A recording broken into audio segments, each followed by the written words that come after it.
What's going on, my super fam? I hope that the first couple of days of 2023 have been very nice to you so far, and hopefully you will be a lot more successful with many of your pulls along this year. Now, to continue with some of our top videos, today we have the top 5 best Genshin Impact teams up to date as of starting 2023. Because Genshin Impact has been going for over 2 years now, and there are so many characters that are constantly be pumping out, causing the meta to change once every few patches, which also leads to a lot of different team comp, which is also one of, if not the most fun parts of Genshin Impact as well, which is to build your team around every of the character that you've got. That's why to start off the year, I've talked about the top 5 character in my previous video. If you haven't checked it out, be sure to have a watch right after you have watched this video. And then now it's going to be the top teams, so that it gives you an idea of which team are in the meta right now, and also help your team a lot better. And with that, guys, let's just dive into the video. First off, guys, what you want to know is that the teams that makes it to this list are the teams that have been used by many of the players within the community, including myself, and from all of my personal experience from playing and making Genshin Impact content, we know that these teams are really good, which is why it is on the video. Also, guys, the teams won't be coming down to only the elements themselves, but it's more geared towards using specific character in this team, which is the reason why it makes the team so good. I will, however, recommend some of the alternative characters if there are, because many of these teams can get quite expensive when it comes to having 5-star characters. And so with that in mind, we move on to our number 5 of the list, which is Raiden National, comprised of Raiden, Xingqiu, Bennett, and Xiangling. Now, you might or might not be surprised with Raiden National being on the list, because this team have been going around forever, ever since Raiden has arrived, and ever since then it has always been on top 1 or top 2 of the best Genshin Impact team. However, right now there have been more and more teams coming which is better than Raiden National. However, this team is still very good, and one of, if not the only free-to-play team on this list, considering that you're getting Raiden as well. But it is very easy to have, because we already have the 3 4-star characters. The only thing you of course need to do is just invest more into your 4-star character constellation, and this team will be absolutely fantastic. Reason why this team has always been so good is because it technically can take on any of the content and it will do well. The toughest content has always been regarding breaking shield of the enemies, especially when you're up against the Abyss. However, even if you're up against enemies which are resistant to, for example, electro shield, then characters such as Bennett and Xiangling will still be able to help you clear that pretty easily. Plus, with the help of Raiden, in which you know is already one of, if not still the best character in Genshin Impact right now, she's there to provide your team with a lot of DPS power, including significant support regarding energy recharge. So the team is very fluid to play and very simple to handle as well. The only downside this team have at this point is the fact that it still uses overload, which knocks your enemies so far away that you have to chase it down most of the time if you're using it in group situation. So even though it's very powerful, it can be annoying sometimes when dealing with knockback. However, if you're up against larger bosses enemy, it will always do well for you. Now, regarding the rotation of this team, if you didn't know, that is going to be a bit of important in terms of setting it up. First off, you cast off Raiden's E, and then to Xingqiu's EQ, to Bennett setting up its EQ, to Xiangling setting up her EQ, and then finally we have Raiden Shogun. Doing this ensure that Xiangling burst will snapshot onto Bennett's burst, and the reason why we cast off Xingqiu's burst earlier on than Bennett is because that we want to have more time for Raiden to have Bennett's burst activated, which ensure that she will be able to dish out as much DPS power as she can. Overall, still a very good team for you to run, and will still get you out of most content if you are in a pin. Moving on to our number 4, we have Ayaka perma-freeze team in group situation, or Ayaka the boss annihilator when you're up against larger boss enemies with Bennett replacing Kokomi. Now first off, we have Ayaka perma-freeze team that features Ayaka, Shanhe, Kokomi and Kazuha. This team is just so good that I literally use this team in every single one of my Abyss guys, and they have absolutely no trouble every single time. Now first of all, the reason being is that most of the toughest content still don't have any counter check towards cryo element. Therefore, Ayaka together with Shanhe will just kill most of the enemies in very short amount of time. So cryo element is still pretty much a very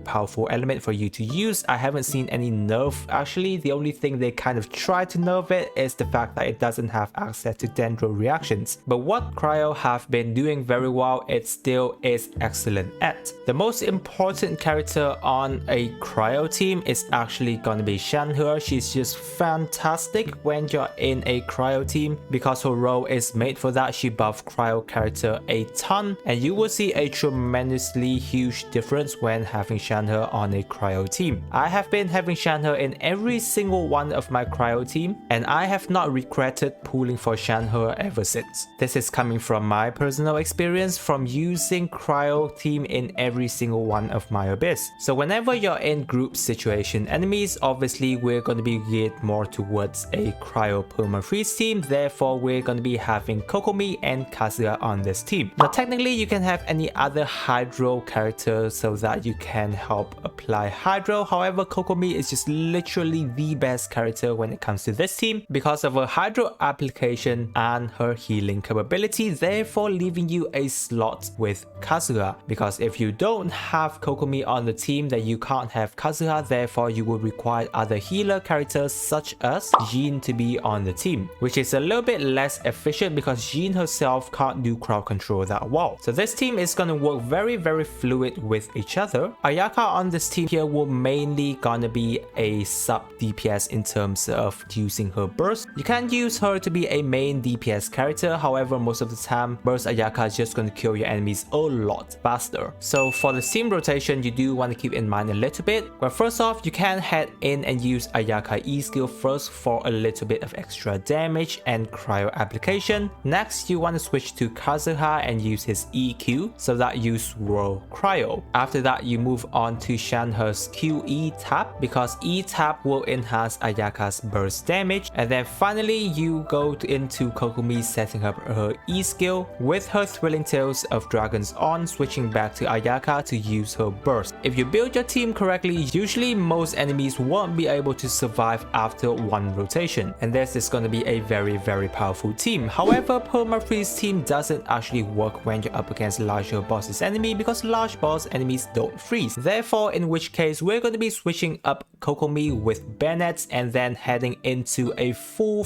front load power burst Ayaka to kill your boss enemies as fast as possible. And this team is pretty much insane and probably one of, if not the most highest damage dealing team in the game because of how Shanhe and Bennett works absolutely well with each other in terms of providing Ayaka the most and the best damage possible from her attack. Not to mention Kazuha being here on the team is going to be swirling Bennett's pyro element into his burst, leaving Ayaka a little bit more room to deal melt damage. So if you haven't tried out this team, I do recommend you to do so because it's just fantastic and you will see a lot of high damage number. So for the exact rotation of this team, you first want to cast off Bennett's E and then switch to Kazuha's EQ so that he swirls pyro, and then to Shanhe's QE tap, and then to Bennett's burst, and then switch back to Ayaka's EQ. This is where we can make sure that Ayaka's burst duration will get buffed by Bennett's burst so that we can get the maximum power out of it. This Ayaka team build is going to be very powerful. If you haven't tried out, I do recommend you to do so. However, it is actually pretty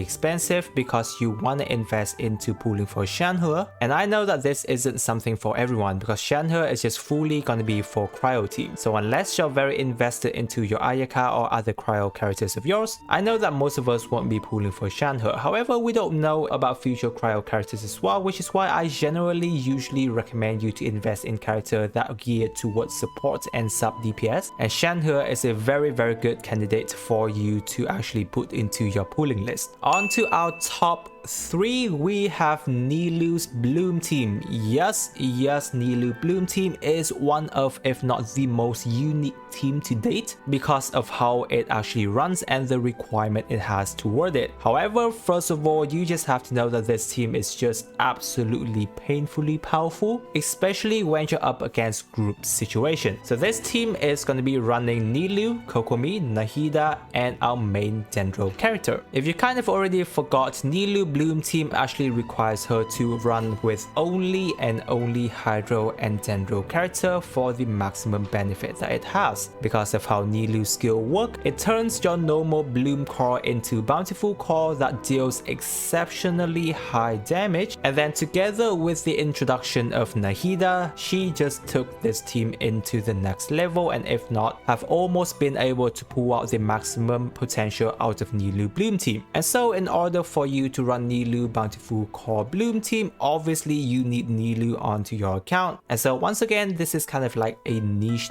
team already. However, trust me guys when I say that this team is just powerful, because it actually is. This team can go into almost any situation and it will still do well, especially even when you're up against shielded enemies, which is like Hydro character. You can still do well because then you have Nahida, your Dendro MC, and the Bountiful core Dendro damage to deal with Hydro shield. We don't actually have too much Dendro shield at this point, so this team is just still very good for you to play. Bountiful core just deal a lot of damage, and the reason why it works exceptionally well in group situation is because you're able to drop more Bountiful cores when you're in group situation versus when there's only one enemy on field. Bountiful cores is going to be exploding and doing a lot more damage than normal Bloom cores, and with a wider AoE range. Therefore, whenever it explodes, most of the group situation enemies on field will be taken out. Not to mention, we have Nahida linking her E skill together, which means that whenever any enemies on field take damage, the link other enemies will get damage as well. And so for this team, it doesn't really require for you to set up any specific rotation, because the only requirement you want to have is to make sure you have Dendro and Hydro character on field, and then cast Nilou's E skill to make sure the Bountiful core is activated, and then afterward you just set everyone's burst up on the field to deal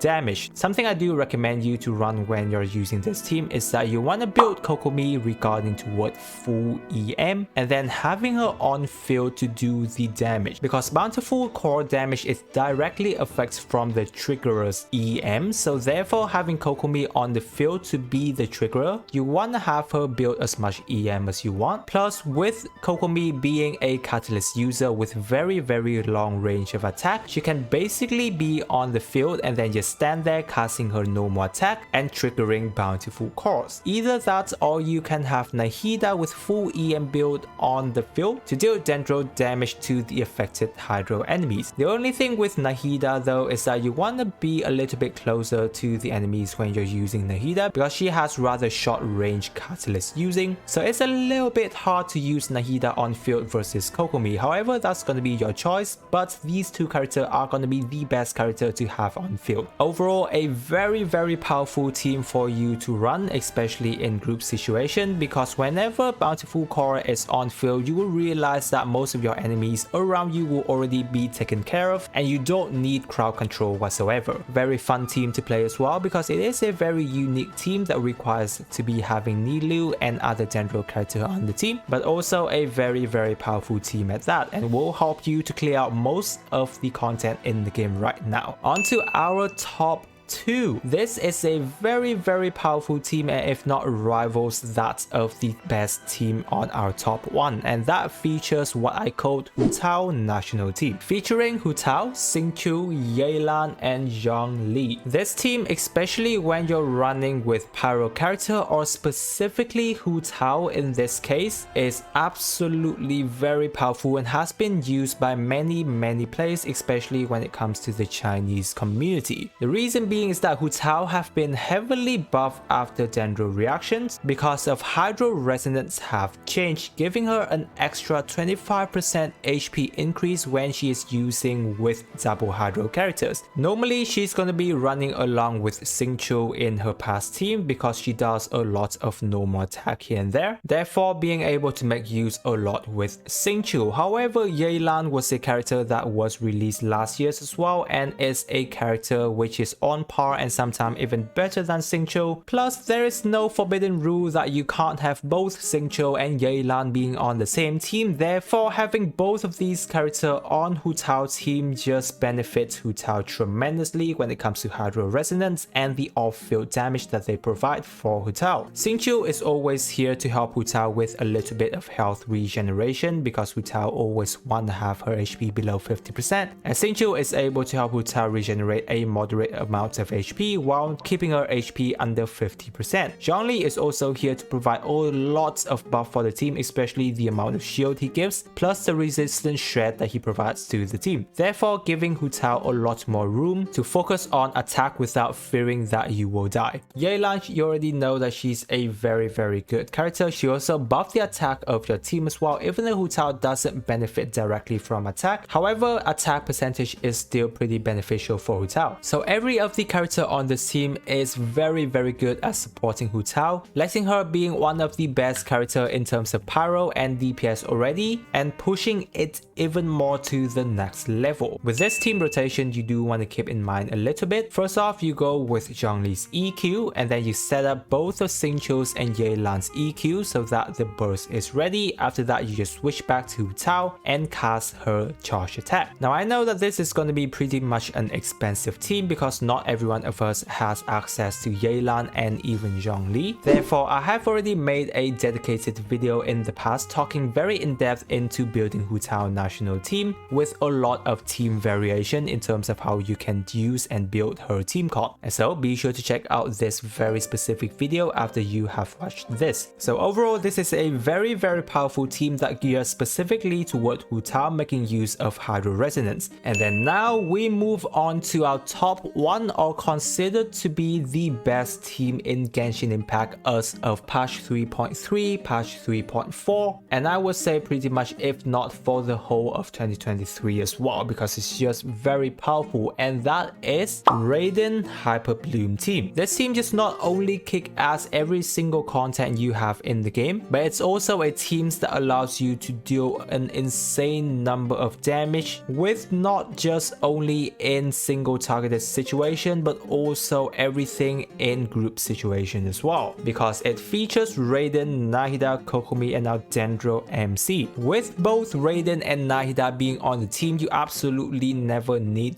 any kind of crowd controller because Nahida just link everything on the field, and this is already going to be auto trigger whenever Raiden's E skill is activated as well. So you're just going to be needing to focus on attacking one enemies and the whole of the group enemy is going to take damage. So you already know how powerful Aggravate and Quicken team is going to run. However, we also have Kokomi here on the team to provide Hyper Bloom, healing, and with Thrilling Tales of Dragon, our Raiden Shogun main DPS damage is going to be a significant higher as well. Now we're going to be running Dendro MC here on this team too, so that we take benefit of Dendro Resonance, giving us a lot more EM than usual. You can kind of run Electro character, for example Fischl, so that we have Electro Resonance. However, that's not as good as Dendro Resonance because Electro Resonance just only focuses on energy recharge, and Raiden is already an excellent character at providing you that. Plus, very easy team to play. However, once again, it is also quite expensive, guys, because you do require to have Raiden and Nahida as a 5-star character, not to mention Kokomi. However, guys, I've already mentioned that these 3 characters are a very good 5-star selection for you to have, especially the Archons, as they are technically, I wouldn't say a must pull, however, they're just a very powerful character for you to have on every single one of your account. And then Kokomi is literally the best support in the game right now, and she has her face on almost every single team that we have. have. So overall, all of these teams that we have discussed in this video is very good and have the capability to take out any of the content that they are phrased toward. So generally speaking, if you just use one of these teams and try to clear out the game, you're able to do that very